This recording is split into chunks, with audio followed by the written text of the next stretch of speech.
मतलब उन बड़े युद्धों में से एक हो चुका है जिसमें जो चलती जाती है। एक स्मॉल कंट्री ने दुनिया के सबसे बड़े मिलिट्री पावर हजार दिनों तक मतलब रोक के रखा हुआ है। उनकी करेंसी रूबल बहुत गिर रही है फॉरेन, और वहाँ पे रशिया में फॉरेन इन्वेस्टमेंट भी बंद हो रहे हैं ऑलमोस्ट। उनका रशिया के लिए एक बहुत बड़ी चिंता का बात है। अब एक बड़ा टर्निंग पॉइंट तो आया तब जब वेस्ट ने यूक्रेन को मीनिंगफुल मिलिट्री एड देना शुरू किया ना। इसने दोनों तरफ की स्ट्रैटेजीज को चेंज कर दिया है कि इसका होना क्या है, मतलब आउटकम क्या होगा इस रशिया और यूक्रेन की वॉर का। तो अगर उस पर सोचा जाए तो मुझे को जो लगता है कि 3 पॉसिबिलिटीज दिखती हैं। नमस्कार दोस्तों, आज संवाद के एक और एपिसोड में आपका स्वागत है।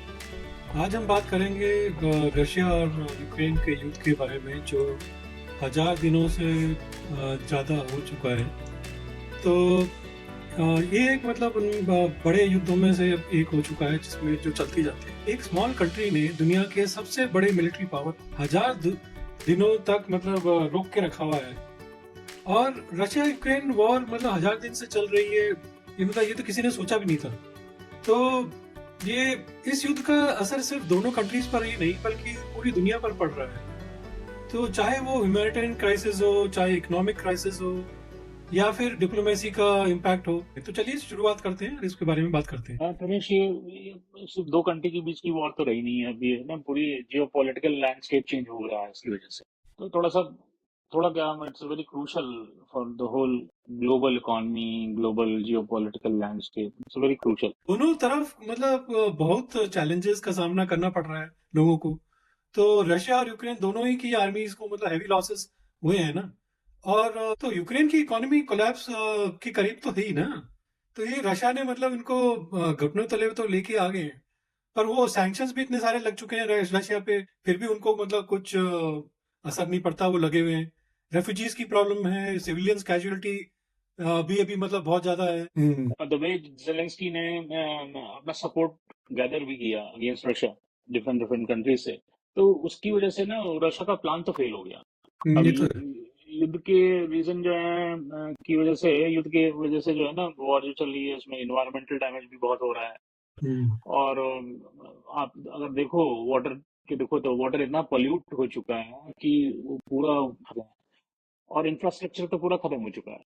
अब यूक्रेन के अंदर सोशल और पॉलिटिकल टेंशन भी बहुत ज्यादा बढ़ चुका है। और रशिया की इकॉनमी तो वीक हो ही रही है। उनका जो उनकी करेंसी रूबल वो बहुत गिर रही है फॉरेन, और वहां पे रशिया में फॉरेन इन्वेस्टमेंट भी बंद हो रहे हैं ऑलमोस्ट। यूक्रेन ने यहाँ पे मतलब बहुत ही फियर्स रेजिस्टेंस दिखाया है। अब 6 से 12 महीने में अगर बात करें तो डोनबास रीजन पर फोकस था रशिया का। और यूक्रेन का था एक काउंटर ऑफेंसिव पे। और एक साल बाद भी मतलब अभी तो खैर 3 साल होने वाले हैं, डिफेंसिव पोजीशन जो है रशिया की हो चुकी है। और वेस्टर्न वेपन जो इंटीग्रेशन है यूक्रेन ने बड़ी छतरी से कर लिया। हाँ, अगर एक चीज और देखें तो जो मिलिट्री लॉसेस जो अभी हो रहा है ना वो शॉकिंग है इस होल वॉर सिचुएशन में। तो अगर I have some estimated figures, तो उसको अगर हम देखते हैं तो रशियन सोल्जर्स के बारे में अगर हम देखें तो अप्रोक्सीमेटली 87,000 to 100,000 मर गए हैं रशियन सोल्जर्स। और यूक्रेन के सोल्जर्स के देखें तो करीब 50 to 70,000 यूक्रेन के सोल्जर्स मर गए। सिविलियन कैजुअलिटी अगर हम देखें तो 10,000 से ज्यादा सिविलियन कैजुअलिटी हो चुकी है। तो इसका तो इम्पैक्ट इकोनॉमी पे भी पड़ा है ना, बहुत गहरा पड़ा है। जैसे वेस्टर्न सैंक्शंस ने रशिया की इकोनॉमी को सीरियसली प्रभावित किया है। फिर रशिया ने अपनी स्ट्रैटेजी में भी चेंजेस किए हैं। अब वो प्रॉक्सी वॉर से टारगेटेड मिलिट्री कैंपेन और अलायंसेस की तरफ बढ़ रहा है ना। नॉर्थ कोरिया से उन्होंने किया, ईरान से किया। यूक्रेन ने भी मतलब अपने मिलिट्री अलायंस को, सिस्टम को वेस्टर्न सपोर्ट के साथ स्ट्रांग बनाया है। और यूक्रेन अभी खड़ा है तो सिर्फ वेस्ट के सपोर्ट की मतलब वजह से खड़ा है। अगर वेस्ट अपना सपोर्ट हटा दे, स्पेशली यूएस, तो 2 दिन में वो क्रम्बल कर जाएंगे। तो अगर आप देखो तो पुतिन ने अल्टरनेटिव राउट भी तो डेवलप कर लिए हैं। ये भी तो एक एस्पेक्ट है जो देखने की जरूरत है। हम देखो तो चाइना एंड ईरान के साथ उनको इकोनॉमिक, उनकी जो इकोनॉमिक टाइज है, रशिया की इकोनॉमिक टाइज है, वो उनको स्ट्रांग कर रही है। और फिर अगर आप देखो ब्रिक्स कंट्रीज में उनका इन्फ्लुएंस तो काफी बढ़ता जा रहा है रशियन का। क्योंकि प्रोलॉन्ग वॉर्स हुई हैं जो मेन मेन उन पे एक नजर डालते हैं और कुछ कंपेयर करने की कोशिश करते हैं। तो एक हुई थी अराको वॉर हुई थी, उसकी ड्यूरेशन 289 ईयर्स थी। और लोकेशन उसकी चिली में थी। तो फिर दूसरी एक 260 इयर्स ड्यूरेशन की वॉर हुई थी, जो बाइजेंटाइन एंड सेल्जुक वॉर कहते थे उसको। वो एशिया एशिया माइनर रीजन में उसका उसकी लोकेशन थी। वो बाइजेंटाइन एम्पायर और सेल्जुक टर्क्स के बीच में वो वॉर हुई थी। फिर एक और हुई थी, जो एक और वॉर हुई वो चली रशिया एंड सर्कैसियन ट्राइब्स के बीच में चली थी, और उसकी लोकेशन जो है कॉकासस रीजन करके एक लोकेशन थी। करीब 100 साल चली थी वो। हाँ, यूक्रेन की पर्सपेक्टिव से अगर देखें तो उन्हें नेटो मेंबरशिप और यूरोपियन यूनियन का सदस्य बनना है, और ये उनका रशिया के लिए एक बहुत बड़ी चिंता का बात है। अब एक बड़ा टर्निंग पॉइंट तो आया तब जब वेस्ट ने यूक्रेन को मीनिंगफुल मिलिट्री एड देना शुरू किया ना। इसने दोनों तरफ की स्ट्रैटेजीज को चेंज कर दिया है। अभी मतलब जैसे रशिया को अपनी प्लान्स रीथिंक करने पड़ रहे हैं, और यूक्रेन ने अपने स्टैंड स्ट्रांग बनाया है। और अभी तो जाते जाते तो हमारे बाइडेन साहब ने ट्रम्प भाई साहब के लिए बहुत मुश्किल कर दी है, क्योंकि उन्होंने अटैकम मिसाइल्स बोल दिया कि तुम फेंक दो रशिया पे।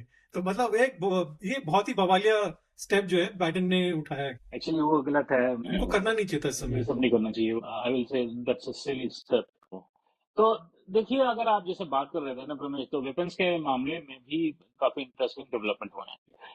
तो क्या है कि हमारी हिमार्स मिसाइल्स की अगर आप बात करो, या पैट्रियट एयर डिफेंस सिस्टम की बात करो, या storm shadow long range missiles की बात करो, या लेपर्ड टैंक्स की बात करो, या फाइटर जेट्स में अगर आप आओ तो F-16 की बात, तो ये सब काफी डेवलपमेंट हो गए हैं इस वॉर के दौरान। हाँ, और ये जो डिप्लोमेटिक फ्रंट पर भी मतलब मेजर शिफ्ट देख सकते हैं ना हम लोग। मतलब यूनाइटेड नेशन में जैसे रशिया को आइसोलेट कर दिया गया है, फिर मेजोरिटी कंट्रीज ने यूक्रेन का साथ दिया है।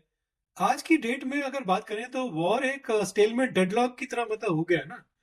तो जीत किसकी हो रही है अभी कहना मुश्किल है इसका। मतलब अगर हम देखें तो दोनों तरफ मतलब इक्वल फाइट चल रही है। अगर मैं देखूं तो बोलूं तो अगर स्केल कर देखा तो यूक्रेन मतलब रशिया के सामने कुछ भी नहीं है। अगर वो 3 साल तक रशिया को मतलब रोक के रखा है, तो एक तरह से तो मैं उनकी जीत ही समझ। कौन सुपर पावर है उसकी वॉर है ये, कहीं ना कहीं डायरेक्टली इनडायरेक्टली यूएस और Russia China and US gang की वॉर है। हाँ। तो वो चल रहा है खैर।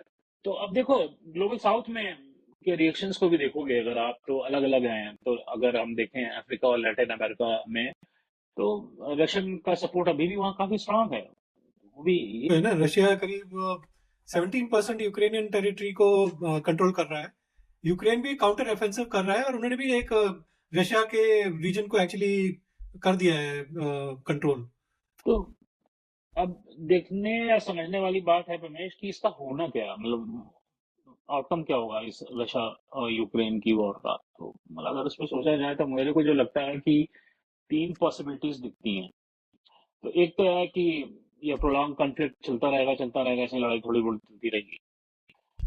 फिर दूसरा है एक तुम्हारा कि निगोशिएटेड सेटलमेंट की, तो थोड़ा सा इसके बारे में एक पहल भी होनी शुरू हो गई है। डोनाल्ड ट्रंप आए हैं, उन्होंने स्टेटमेंट वगैरह दिया है। इंडिया से नरेंद्र मोदी भी दे रहे हैं स्टेटमेंट इस बारे में।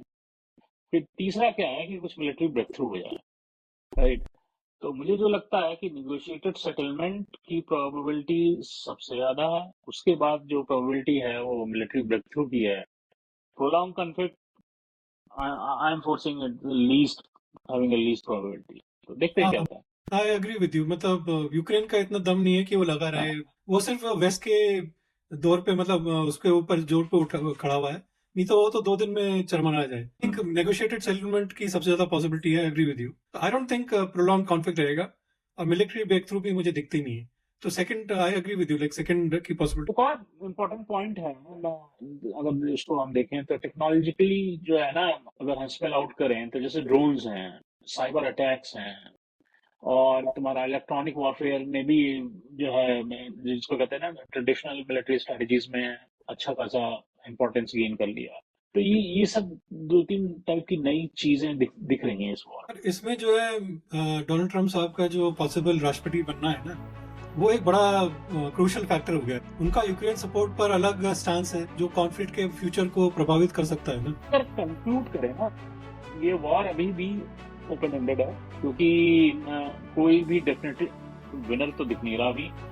हाँ, आगे चल के ये सही कहा आपने। मतलब दुनिया अभी भी मतलब वेट कर रही है ना। ये वेट एंड वॉच वाली स्थिति में है अभी सब। हाँ एकदम। और मैं तो अपने व्यूअर्स से बोलूंगा कि धन्यवाद हमारे इस एपिसोड को देखने के लिए। और आप अपने थॉट्स जो हैं इस वॉर के लिए कमेंट सेक्शन में हमारे साथ शेयर करें। और हमारे और भी वीडियोस हैं, आप उसको चेक करिए और देखिए। और हमारे वीडियोस को सब्सक्राइब करिए अपने फ्रेंड सर्कल में और फैमिली में। चलिए फिर आज इतना ही। सच्चाई से जुड़े रहें और आज संवाद करते रहें। धन्यवाद, नमस्कार।